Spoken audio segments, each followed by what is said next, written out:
अस्सलाम वालेकुम friends, welcome back to top smarties. Drama serial Girhein आहर का राशिद की रिपोर्ट्स आ गई जिसके मुताबिक उसे ब्रेन ट्यूमर है। अब यहाँ पर डॉक्टर ने जब निम्रा को बताया तो निम्रा को तो समझ ही नहीं आई कि क्या करे। रोते हुए डॉक्टर से कहने लगी कि दोबारा रिपोर्ट चेक कीजिए, हो सकता है पढ़ने में गलती हुई हो।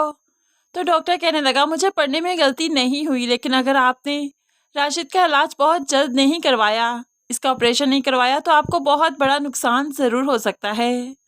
अब यहाँ पर निम्रा घर आई, राशिद को तो कुछ नहीं बताया, लेकिन सुरैया बेगम की खूब अच्छे से क्लास देती है।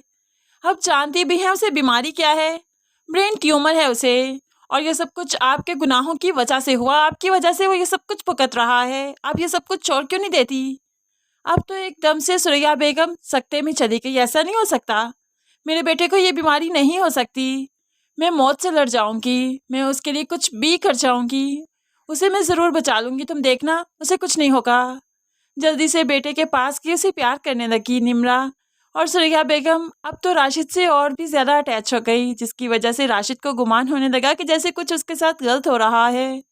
इसीलिए तो फ़ौरन से पहले कहने लगा, आप दोनों तो अब मेरा ऐसे ख्याल रखती हैं जैसे मैं मरने वाला हूँ, कि मैं मरने वाला हूँ। दूर खड़ी निम्रा रोने लगी तो सुरैया बेगम बेटे को जल्दी से गले लगा लेती है। ये कैसी बातें कर रहे हो, तुम्हारे दुश्मन मरे उनको मौत आए, तुम्हें क्यों मौत आए, आइंदा ऐसी बातें मत करना। सुरैया बेगम ने ठान रखा है कि अब वो इस रास्ते से बाज आ जाएगी, अब वो नेक काम करेगी, अपने बेटे की ज़िंदगी बचाने के लिए रब के हुजूर सजदा रेज़ हो जाएगी।